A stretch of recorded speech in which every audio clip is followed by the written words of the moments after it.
इस वीडियो में हम 12 माइटी ऑफेंसर नामक फिल्म का सारांश देंगे जो वर्ष 2021 में रिलीज हुई थी। एक बार की बात है, रस्टी नाम का एक आदमी था। वह अमेरिका में एक सैनिक हुआ करते थे। फिर वह एक स्कूल क्लब में शिक्षक और फुटबॉल कोच बन गए। एक दिन रस्टी और उसका परिवार एक अनाथालय में अनाथ बच्चों को पढ़ाने के लिए टेक्सास चले गए। जब वे वहां पहुंचे तो उनकी मुलाकात फ्रैंक नाम के एक शिक्षक से हुई और अचानक पुलिस को हार्डी नाम का एक किशोर दिखाई दिया जो खून से लथपथ था। पुलिस ने कहा कि हार्डी के पिता की 2 दिन पहले हत्या कर दी गई थी और हार्डी की मां ने हार्डी को उसके पिता के शव के साथ अकेला छोड़ दिया था। तब फ्रैंक ने पुलिस से कहा कि हार्डी को स्कूल के क्लिनिक में ले जाया जाए, जबकि फ्रैंक रस्टी और उसके परिवार को उनके नए घर में ले गया। लेकिन जब उन्होंने घर देखा तो रस्टी की पत्नी जुआनिता खुश नहीं थी। अगर रस्टी न होती तो जुआनिता आगे नहीं बढ़ती। अगली सुबह रस्टी डॉक हॉल नामक एक स्वास्थ्य कार्यकर्ता से मिले और जब वे चर्चा कर रहे थे तो उन्होंने कुछ लड़कों को लड़ते हुए सुना। तब फ्रैंक लड़कों को दंडित करने के लिए आए, लेकिन डॉक्टर ने फ्रैंक को यह समझाकर लड़कों की रक्षा की कि लड़के सिर्फ अमेरिकी फुटबॉल के बारे में बात कर रहे थे।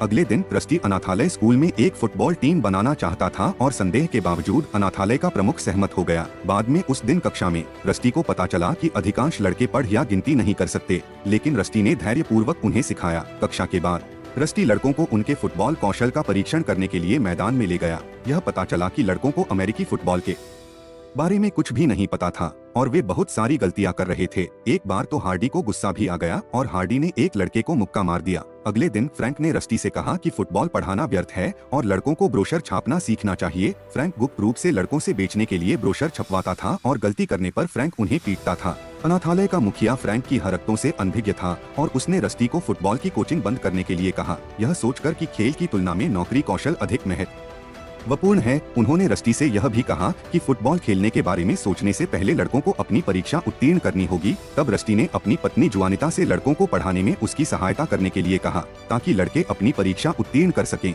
परीक्षा के कुछ दिन बाद लड़के मैदान में फुटबॉल का अभ्यास कर रहे थे और अनाथालय के प्रमुख ने रस्टी को सूचित किया कि परीक्षा परिणाम आ गया है। यह पता चला कि परीक्षा देने वाले 17 लड़कों में से केवल 5 लड़के असफल हुए, इसलिए परीक्षा में उत्तीर्ण होने वाले केवल 12 लड़कों को फुटबॉल खेलने की अनुमति दी गई। कुछ दिनों बाद रस्टी और डॉक्टर एक स्कूल फुटबॉल लीग की बैठक में गए। रस्टी ने मेसोनिक होम नामक अपनी टीम के साथ अनुबंध किया, लेकिन लीग अध्यक्ष ने कहा कि वे इसमें शामिल नहीं हो सकते क्योंकि रस्टी के स्कूल में बहुत कम छात्र हैं। नियमों में कहा गया है कि टूर्नामेंट में शामिल होने के लिए स्कूलों को कम से कम 500 छात्रों की आवश्यकता है। लेकिन डॉक्टर ने तर्क दिया कि नियमों में यह भी कहा गया है कि यदि अन्य स्कूल अपने कम छात्रों के बावजूद उन्हें शामिल होने के लिए सहमत होते हैं तो मेसोनिक होम अभी भी टूर्नामेंट में शामिल हो सकता है। लंबी बातचीत के बाद समिति अंततः मेसोनिक होम को टूर्नामेंट में शामिल होने देने पर सहमत हो गई। जब रस्टी ने लड़कों को खुशखबरी सुनाई तो वे रोमांचित हो गए। यह पहली बार था जब उन्हें आशा महसूस हुई। कई हफ्तों के अभ्यास के बाद टूर्नामेंट का दिन आ गया, लेकिन चूंकि यह पहली बार था जब मेसोनिक टीम एक साथ खेल रही थी, इसलिए उन्होंने अच्छा प्रदर्शन नहीं किया। यहाँ तक कि जब हार्डी ने गोल किया तो फाउल के कारण इसे गिना नहीं गया। टीम ने बहस की और एक दूसरे पर दोषारोपण किया। तब रस्टी और डॉक्टर ने उन्हें शांत करने की कोशिश की। मेसोनिक होम अंततः अपना पहला मैच हार गया। अगले दिन जब रस्टी फुटबॉल की रणनीतियों के बारे में सोच रहा था, रस्टी ने अपनी बेटी को फुटबॉल की एक आकृति बनाते हुए देखा। रस्टी अपनी ड्राइंग से प्रेरित हुई और एक नई रणनीति लेकर आई जिसमें ताकत के बजाय गति पर ध्यान केंद्रित किया गया। अगले मैच से एक रात पहले रस्टी ने लड़कों को प्रेरित किया और उनसे चिल्लाने को कहा कि उन्हें अनाथ होने पर गर्व है। हार्डी को छोड़कर सभी ने ऐसा किया। जिन्होंने सोचा कि यह मूर्खतापूर्ण है, हार्डी इस तथ्य को स्वीकार नहीं करना चाहता था कि वह अब एक अनाथ है। अगले दिन उन्होंने नए फॉर्मेशन का इस्तेमाल किया और अप्रत्याशित रूप से मैच जीत लिया। रस्टी की बेटी की ड्राइंग के लिए धन्यवाद।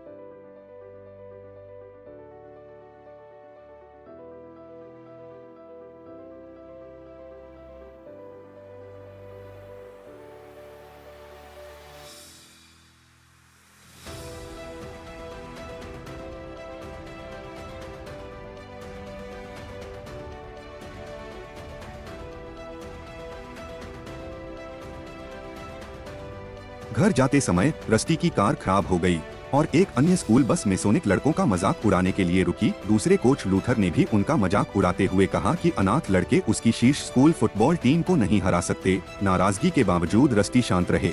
जैसे जैसे दिन बीतते गए, मेसोनिक होम की जीत और उनकी अनूठी खेल शैली की खबरें पूरे अमेरिका में फैल गयी और इस खबर के कारण कई लोग मेसोनिक लड़कों को फुटबॉल खेलते हुए देखने आए। उनकी जीत का सिलसिला जारी रहा। अनाथों की लगातार जीत की कहानियां जंगल की आग की तरह फैल गई, जिससे कई लोगों को, विशेषकर टेक्सास के अन्य अनाथों को प्रेरणा मिली। उनकी कहानी वायरल हो गई, जिससे पता चला कि चुनौतीपूर्ण परिस्थितियों में भी सफलता संभव है। एक दिन एक महिला अपने बेटे की तलाश में अनाथालय में आई, जिसका नाम सीडी था, जो मेसोनिक होम के लिए फुटबॉल खेलता था। उसे सीडी छोड़ने का अफसोस हुआ और उसने सीडी से घर आने की मिन्नत की। हालांकि सीडी ने उसके साथ जाने से इनकार कर दिया। सीडी को एहसास हुआ कि उसकी मां केवल उसे ढूंढने आई थी, क्योंकि वह अब एक प्रसिद्ध फुटबॉल खिलाड़ी है। बाद में मेसोनिक टीम फुटबॉल मैच जीतती रही और कोई भी विरोधी टीम रस्टी की अनूठी संरचना को हरा नहीं सकी। उनकी जीत की खबर पूरे अमेरिका में फैलती गई और रस्टी का अनाथों का दर्जा बढ़ाने का सपना सच होने लगा। कुछ दिनों बाद अनाथालय के प्रमुख ने एक अन्य स्कूल टीम से फुटबॉल वर्दी दान की, क्योंकि वे नई पोशाकें खरीदने में सक्षम नहीं थे। बाद में रस्टी ने डॉग को शराब पीते हुए पकड़ लिया और रस्टी ने शराब फेंक दी। तब रस्टी ने डॉक्टर को लड़कों के लिए एक अच्छा उदाहरण बताया। रस्टी नहीं चाहता था कि लड़के यह सोचें कि शराब पीना ठीक है। इसी बीच फ्रैंक की मुलाकात विरोधी टीम के कोच लूथर से हुई। मेसोनिक टीम सेमीफाइनल में लूथर की टीम के खिलाफ खेलने वाली थी, इसलिए लूथर ने मेसोनिक टीम को अयोग्य ठहराने वाली जानकारी प्रदान करने के लिए फ्रैंक को गुप्त रूप से रिश्वत दी और फ्रैंक ने हार्डी की उम्र के बारे में दस्तावेजों का खुलासा किया। दस्तावेज से पता चला कि हार्डी फुटबॉल टूर्नामेंट में खेलने के लिए स्वीकृत उम्र से अधिक उम्र के थे, जिसका मतलब है कि मेसोनिक टीम ने फुटबॉल लीग नियमों का उल्लंघन किया है। सेमीफाइनल मैच का दिन आया और मेसोनिक टीम का सामना लूथर की टीम से हुआ। मेसोनिक टीम ने लूथर की टीम से बेहतर खेला और मेसोनिक टीम आसानी से जीत रही थी, जब तक लूथर ने अपने एक खिलाड़ी को मेसोनिक टीम के प्रमुख खिलाड़ी को घायल करने का आदेश नहीं दिया।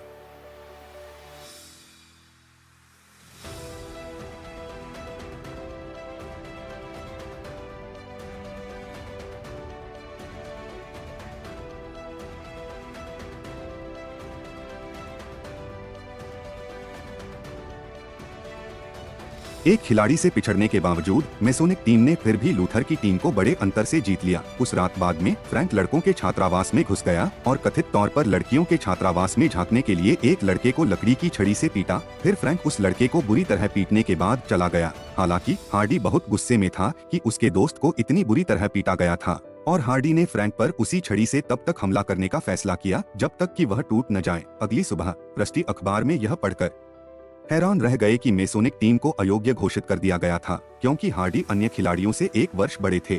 जब रस्टी डॉक्टर को खबर बताने गया तो रस्टी ने उस लड़के को देखा जिसे कल रात फ्रैंक ने बुरी तरह पीटा था। तब रस्टी अनाथालय के प्रमुख को फ्रैंक की हिंसा की रिपोर्ट करने गए, लेकिन फ्रैंक पहले से ही अनाथालय के प्रमुख के कार्यालय में थे। यह पता चला कि फ्रैंक ने खुद को बचाने के लिए पहले ही एक कहानी बना ली थी। रस्टी ने बताया कि कैसे फ्रैंक विभिन्न अवसरों पर लड़कों के साथ दुर्व्यवहार करता रहा है, लेकिन दुर्भाग्य से अनाथालय के प्रमुख ने फ्रैंक पर भरोसा किया और कहानी में फ्रैंक के पक्ष पर विश्वास करना चुना। बाद में घर पर रस्टी ने जुआनिता पर विश्वास किया। रस्टी ने कहा कि वह लड़कों की मदद के लिए अकेले लड़ते लड़ते थक गया है, लेकिन जुआनिटा ने रस्टी को पूरे अमेरिका में मेसोनिक टीम के प्रशंसकों के समर्थन पत्र दिखाए। तब जुआनिटा ने रस्टी से कहा कि ये पत्र इस बात का सबूत है कि रस्टी अकेला नहीं था। घर के सामने एक पत्र पढ़ते समय मेसोनिक टीम ने रस्टी को बताया कि हार्डी कल रात हुई घटना के बाद से गायब हो गया है। रस्टी को पता था कि हार्डी उस घर में हो सकता है जहां हार्डी को उसकी मां ने छोड़ दिया था, इसलिए रस्टी वहां गया और उसने हार्डी को एक खलिहान में फर्श पर सोते हुए पाया। फिर रस्टी ने अतीत के दर्द और उपचार की अपनी कहानी साझा की। रस्टी भी एक अनाथ था और रस्टी को बड़े होने में बहुत कठिनाइयों का सामना करना पड़ा। फिर रस्टी ने हार्डी को गले लगाया और उसे सांत्वना दी। बाद में सभी अनाथ वहां आए और वे हार्डी को वापस अनाथालय ले गए, जिसे वे अपना सच्चा घर मानते थे। मेसोनिक टीम को अयोग्य ठहराए जाने की खबर फैलने के अगले दिन सार्वजनिक विरोध प्रदर्शन शुरू हो गए और फुटबॉल लीग से अपना निर्णय वापस लेने की मांग की गई। जवाब में एक आपातकालीन लीग सत्र आयोजित किया गया था। फुटबॉल लीग के अध्यक्ष ने हार्डी के जन्म प्रमाण पत्र पर उसकी उम्र का हवाला देते हुए मेसोनिक टीम को अयोग्य घोषित करने पर जोर दिया। हालांकि हार्डी ने बताया कि प्रमाण पत्र उनके मृत बड़े भाई का था, जिसका नाम हार्डी ब्राउन भी था। हार्डी ने बताया कि वह हार्डी ब्राउन 3 है, जबकि उसका मृत बड़ा भाई हार्डी ब्राउन 2 था और उसके मृत पिता हार्डी ब्राउन 1 थे। लेकिन हार्डी के स्पष्टीकरण के बावजूद अध्यक्ष अभी भी मेसोनिक टीम को अयोग्य घोषित करना चाहता था, क्योंकि अध्यक्ष ने लूथर से रिश्वत ली थी। हालांकि जैसे ही निर्णय होने वाला था, अमेरिका के राष्ट्रपति ने हस्तक्षेप किया। यह खबर पूरे देश में फैल गई और राष्ट्रपति का ध्यान इस ओर गया। इसलिए राष्ट्रपति ने धमकी दी कि यदि मेसोनिक टीम को टूर्नामेंट में जारी रखने की अनुमति नहीं दी गई तो वह अध्यक्ष को बर्खास्त कर देंगे। चेयरमैन डर गए और उन्होंने अयोग्यता को पलटने का फैसला किया। हार्डी खुश थे कि उनकी वजह से मेसोनिक टीम को अयोग्य नहीं ठहराया गया। और उन सभी ने जश्न मनाया। यहाँ तक कि बाहर मौजूद भीड़ भी उत्साहित थी और उन्होंने काफी देर तक जश्न मनाया। अगले दिन पुलिस अधिकारी आए जब मेसोनिक टीम फाइनल मैच के लिए रवाना होने वाली थी जो शहर के बाहर खेला जाएगा,